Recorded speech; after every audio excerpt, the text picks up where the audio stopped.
right now on Matter of Fact. Some people would say President Trump is not trying to attack the Constitution, he's just testing the limits. But could the constitutional stress test end with a presidential indictment? The framers disagreed about whether you could indict a sitting president.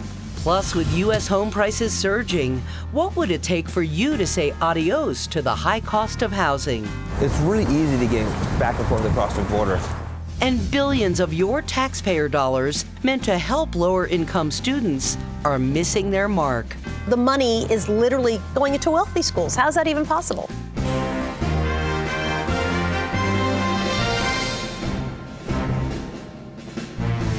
I'm Soledad O'Brien. Welcome to Matter of Fact. When President Trump took the oath of office on January 20th, 2017, he promised to preserve, protect, and defend the Constitution of the United States. The wording of the oath is specified in Article 2 of the Constitution, which also outlines the powers of the executive branch, what the president can do and can't do. Since Trump took that oath, his presidency has been mired in constitutional controversies, including his executive orders on immigration, whether his foreign business holdings violate the Emoluments Clause, and issues surrounding Special Counsel Robert Mueller's investigation into Russian meddling in the 2016 election. So, is the president violating the Constitution or testing the limits of presidential power? Corey Brettschneider is a professor of political science at Brown University. He's also the author of a new book. It's called The Oath and the Office, a guide to the Constitution for future presidents. It's so nice to have you. Thank you. Pleasure to be here. Why did you feel like you needed to write a guide to the Constitution? Anything happening right now with the current president so you felt could learn something from this book? Yes. The book is directed in part to future presidents, but it's also about the current situation. And I originally was writing a book called Trump versus the Constitution, which was a sort of more direct way to deal with many of the issues coming up now. But the idea was really we need to think about the basics, not just for the moment that we're in right now, but for the future. And thinking about the oath of office in particular was a way to do that. I mean, it's a ritual, but the president says that the president commits in the oath to protect, preserve, and defend the Constitution of the United States. Some people would say President Trump is not trying to attack the Constitution. He's just testing the limits of the Constitution. Do they have a point?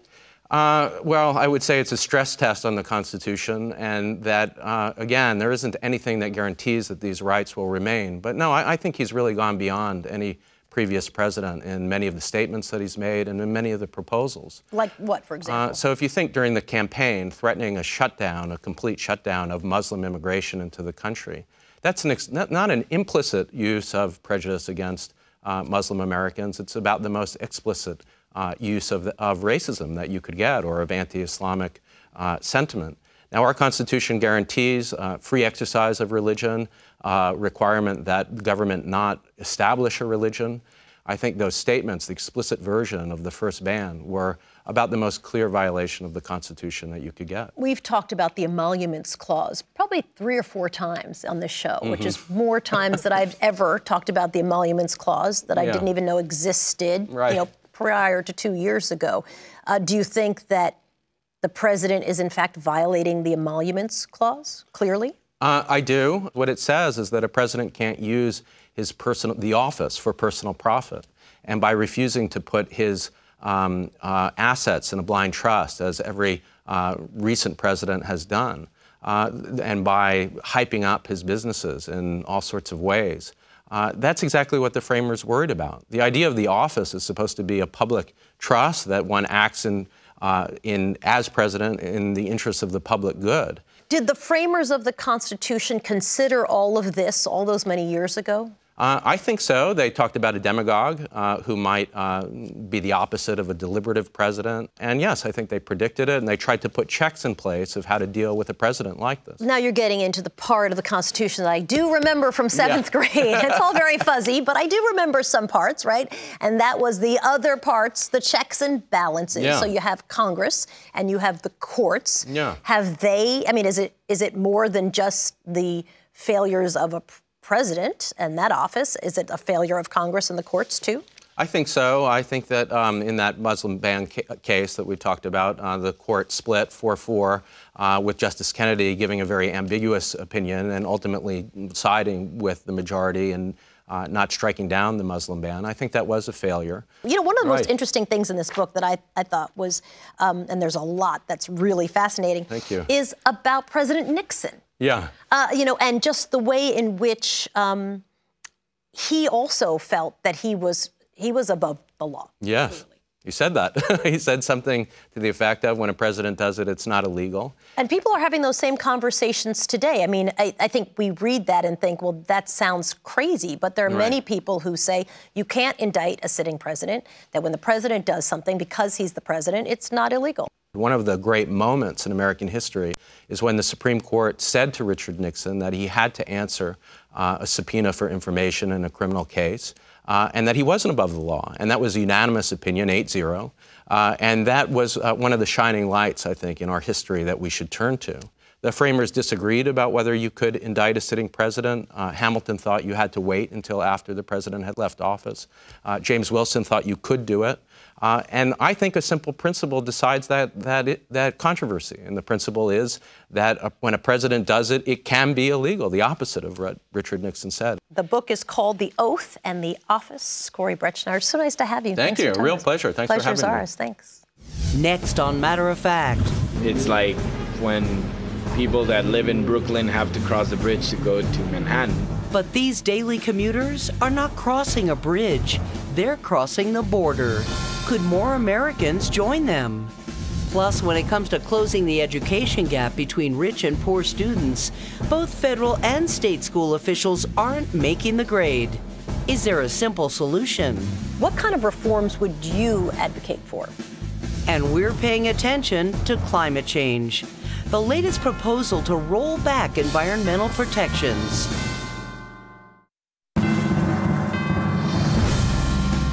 There isn't a single state, county, or metro area in the United States where somebody who's earning minimum wage could afford a decent two-bedroom apartment. That's according to a recent study from the National Low-Income Housing Coalition.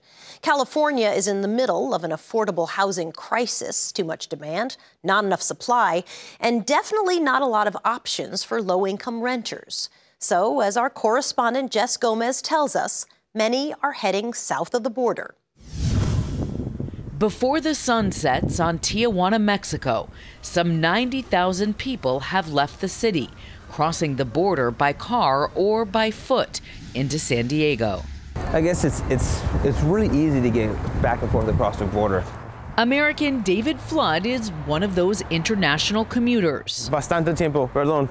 A friend of mine just kind of was joking around, was like, she'll get some tacos. And I was like, where? And he was like, get some tacos in Mexico. And I've been here in Mexico ever since.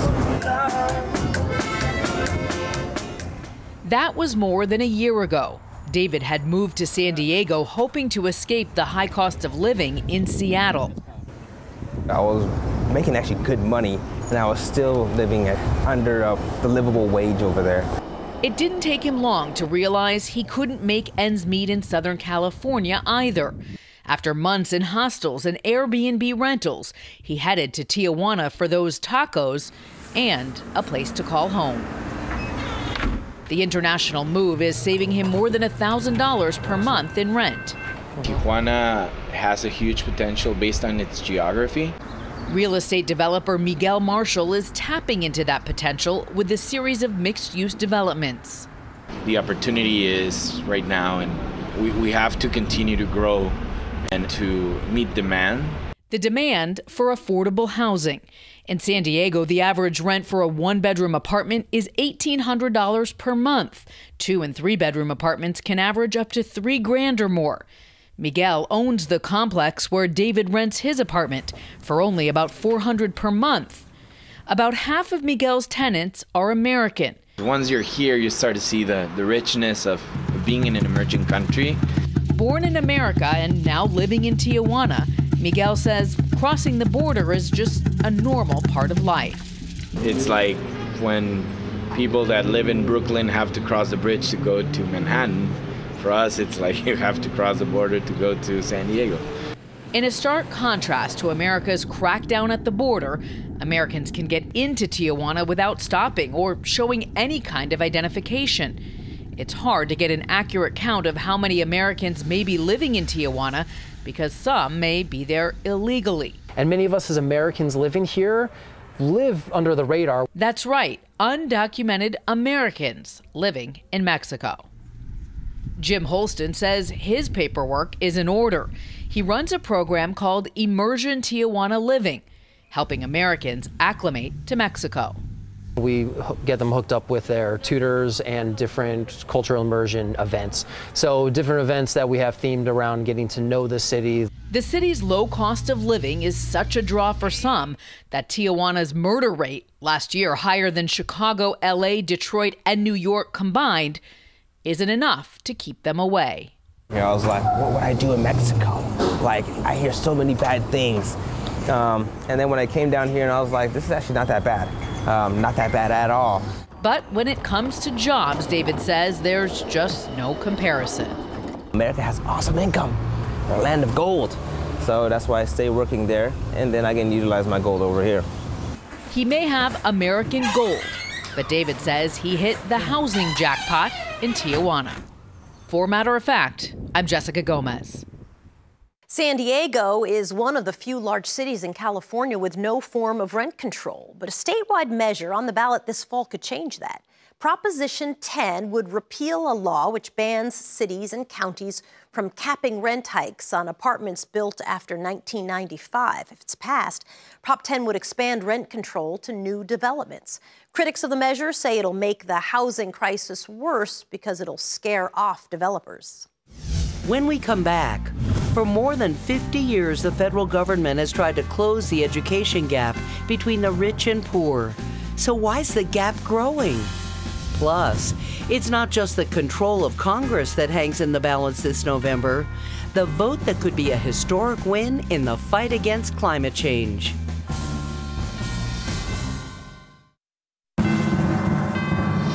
For more than 50 years, Title I has been a pillar of the federal education program. It provides $16 billion a year for 21 million lower-income students. Its goal, to make education equal for all children. When President Lyndon Johnson signed it into law, he said Title I would bridge the gap between helplessness and hope. But according to a Stanford University study, the gap in test scores between the richest and poorest families is actually getting wider. It's growing by as much as 50% between the 1970s and the early 2000s.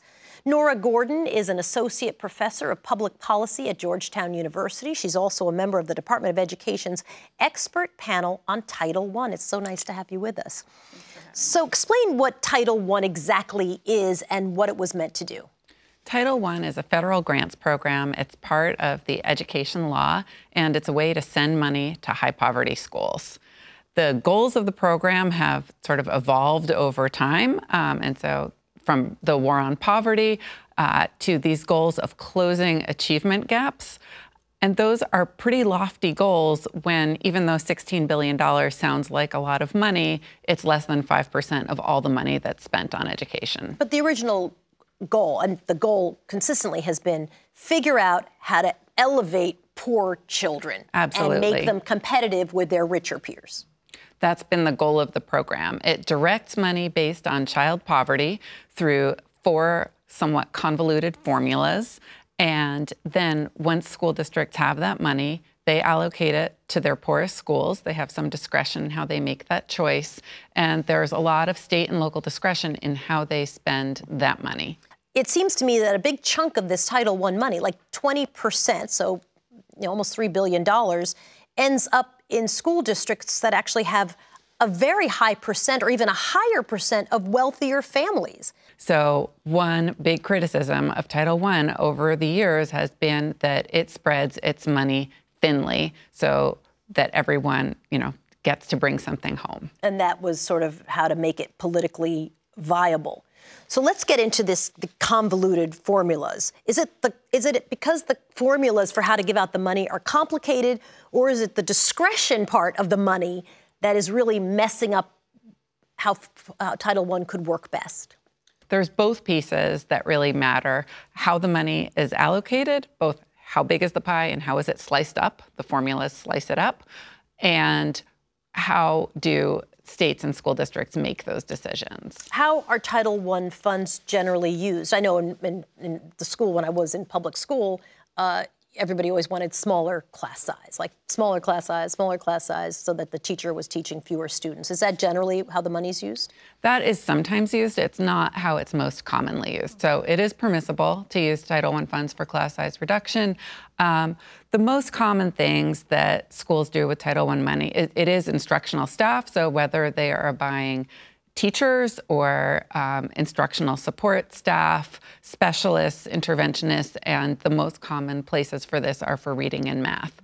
But there are many other ways that schools could be using their Title I if they wanted to use it to fund a positive behavioral intervention, they wanted to support a new socio-emotional curriculum, they could be doing that, even though they may not all know that. What kind of reforms would you advocate for? I would like to see changes in the formulas so that you can concentrate the funds more in the poorest schools rather than spreading it so thinly. And so that's a change that Congress would need to make. It's very hard to imagine how you can get the votes. The formulas are so complicated that when it's time for reauthorization and Congress is considering changes to them, members of Congress can't even understand how a change in the formula would affect their district. So then they ask the Congressional Research Service to run the estimates for them to see, will my state win or lose with this change before I can get on board with it? So it's a real political challenge to think of changing those formulas, but I think it's necessary for the program to really have impact. Professor Nora Gordon, it's so nice to have you. Thanks, appreciate it. Thank you for having me. You bet. Coming up next, the battle over climate change is heating up as voters in one state could slap energy companies with the nation's first ever carbon tax. And looking to toast those out-of-this-world moments? A champagne that is fit for zero gravity.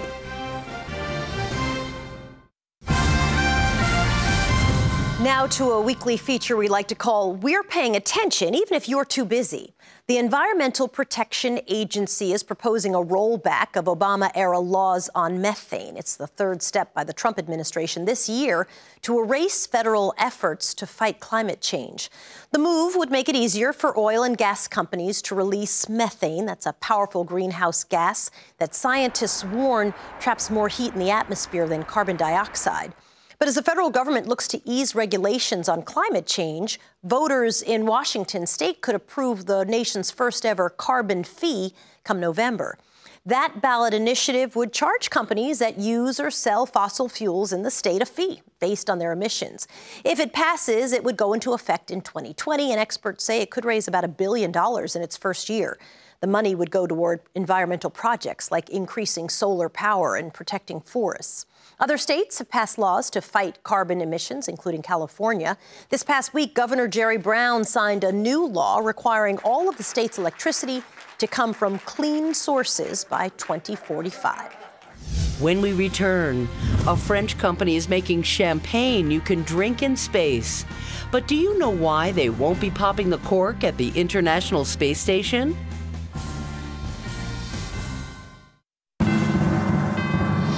Finally, this week, French champagne maker Mumm is working to create a champagne that is fit for zero gravity. This past week, they tested their creation. It's called Cordon Stellar. The fizz comes out of the bottle as a foam. It can either be caught in glasses or drunk straight out of the air. But even when it's ready, don't expect astronauts at the International Space Station to order a bottle. Alcohol is not permitted on board. So no reason to become an astronaut. NASA says they're actually worried about the impact of alcohol's volatile compounds on the station's water recycling system. And even products that contain alcohol, like perfume and mouthwash, are forbidden. Mumm's space-worthy champagne will be promoted to the civilian space travel market, and companies like Virgin Galactic and Jeff Bezos' Blue Origin. Mumm says they're still a couple of years away from perfecting the libation, so for now, it looks like we're going to have to toast space exploration from down here on Earth. That's it for this edition of Matter of Fact. We'll see you back here next week.